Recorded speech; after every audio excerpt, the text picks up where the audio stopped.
Salut, je suis une jeune de coup de pouce. J'ai visionné un court-métrage qui est présenté sous forme d'un manuel de torture. Et c'est un film qui m'a beaucoup touchée de par sa forme ironiquement présentée. Le réalisateur s'est inspiré d'un véritable manuel de torture, rédigé par la CIA même dans les années 70. Il mélange animation et ironie, ce qui donne un résultat interpellant.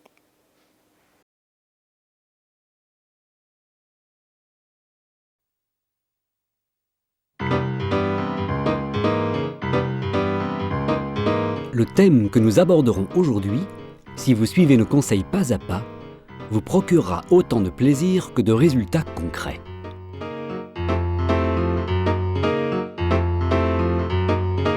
Je n'arrive à rien, nous a déclaré un jour un brave technicien qui faisait pourtant de son mieux.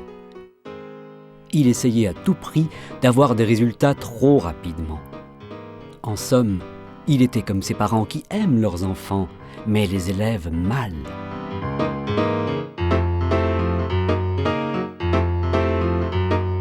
N'oubliez pas que cet ouvrage n'est pas un mode d'emploi. C'est votre créativité qui fera toute la différence. Mais si vous suivez nos conseils, nous vous promettons beaucoup de plaisir dans votre travail.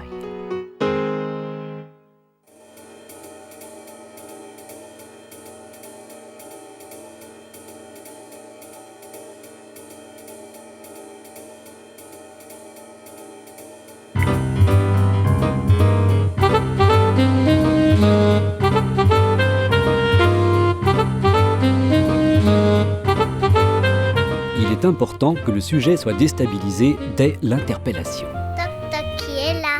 Les meilleurs instants sont les premières heures du matin.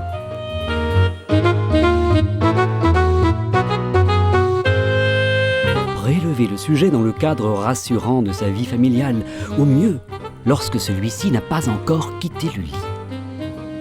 C'est dans ces petits détails que vous peaufinerez votre méthode. Vous êtes entré dans la place? Bravo! Maintenant, n'hésitez pas à faire beaucoup de bruit, à crier, à détruire portes, fenêtres et bibelots, bref, tout ce qui vous tombe sous la main. S'il se trouve des objets d'enfants, jouets, poupées, photos, saccagez-les.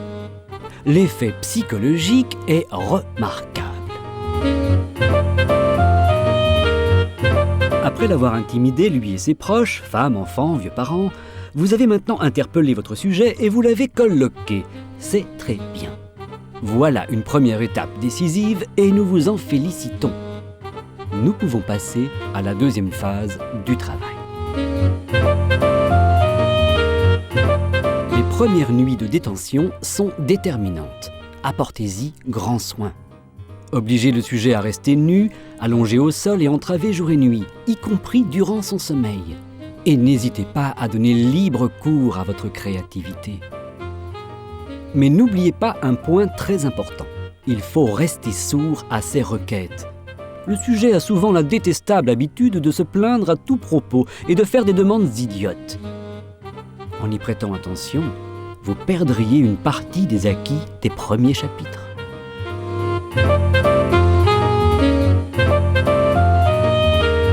Combien de temps est nécessaire à une bonne incarcération? Le maître mot est isolement. Le sujet peut être retenu pendant des semaines, voire des mois, sans contact avec le monde extérieur. Parti les poissons.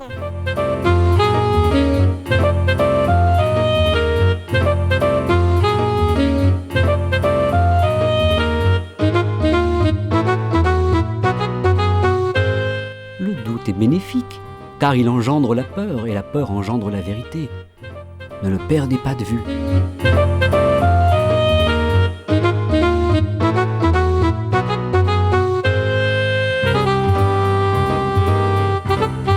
L'isolement n'est pas toujours obligatoire. Surpeupler une cellule est une méthode qui a déjà fait ses preuves. Réduire l'espace vital du sujet est parfois un bienfait.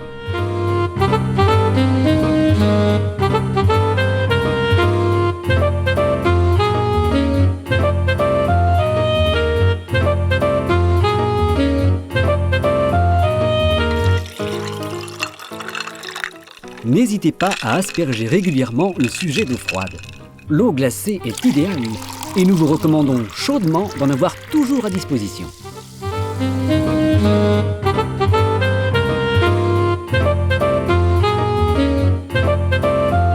Des projecteurs seront braqués nuit et jour sur la geôle.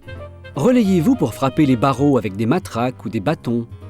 Tenir le sujet éveillé plusieurs semaines est un point crucial de notre méthode.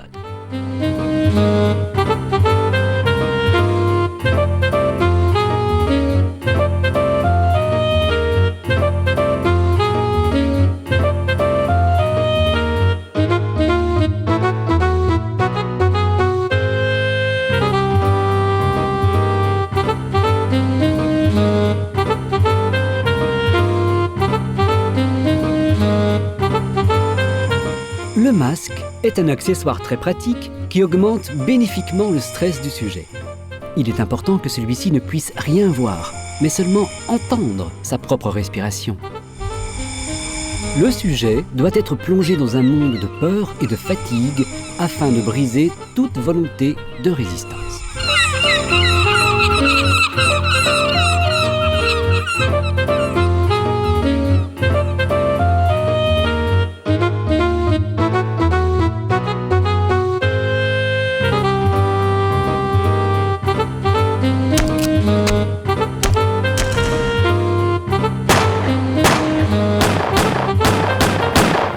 Mais nous ne sommes pas là que pour jouer et nous distraire, ne l'oubliez pas. Dès lors, n'hésitez pas à atteindre à l'intégrité physique du sujet.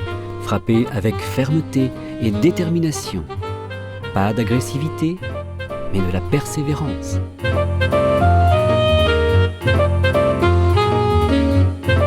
Passons donc à la troisième phase de notre opuscule. Maintenant que votre sujet est à point, voici à présent quelques bons conseils pour un interrogatoire réussi. Le sujet sera de préférence interrogé nu, les yeux bandés, dans une pièce insonorisée, occultée et dépourvue de toilettes. Préparez le sujet par un examen médical approfondi, y compris et en priorité de tous ses orifices. Vous ne pouvez imaginer le nombre inattendu d'orifices disponibles à vos investigations et de possibilités nouvelles qu'offre un sujet en bon état.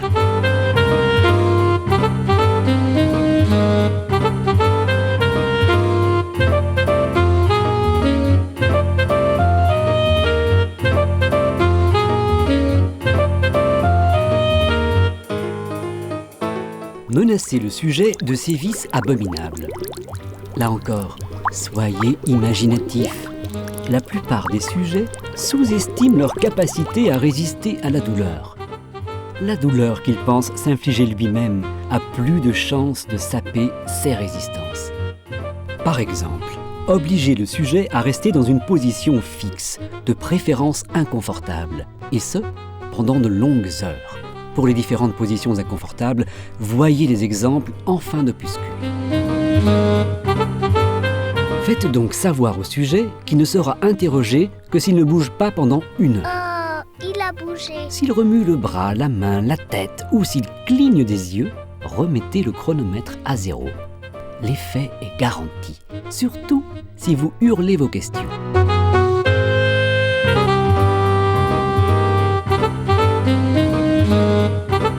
Peu importe l'efficacité de la collecte de renseignements. Cependant, les aveux, voire la confession, peuvent ajouter un certain piment à un interrogatoire réussi.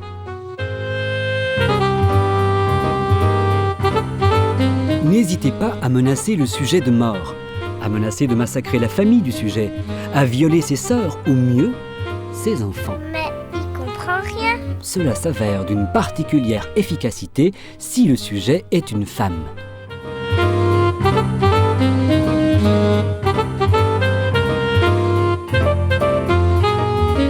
Si en tout dernier recours, il s'avère nécessaire de frapper sans crainte de contusion ou autre traumatisme visible ou interne, il faudra veiller à éradiquer le sujet.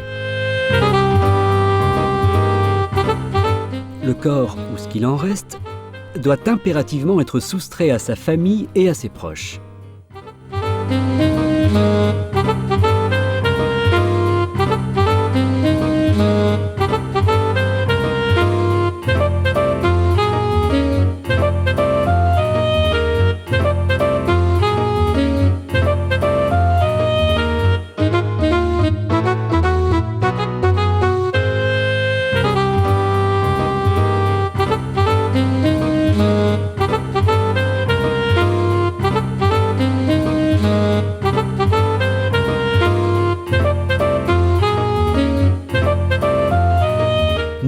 pas de rendre le corps inidentifiable.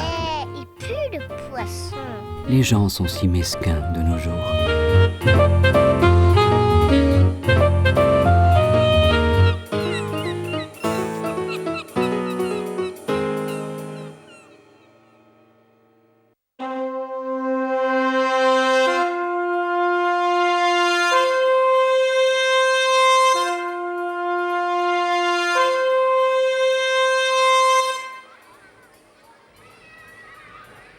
Ne perdez jamais de vue que nous œuvrons pour le bien de la liberté, de la démocratie et de la grandeur de notre civilisation occidentale.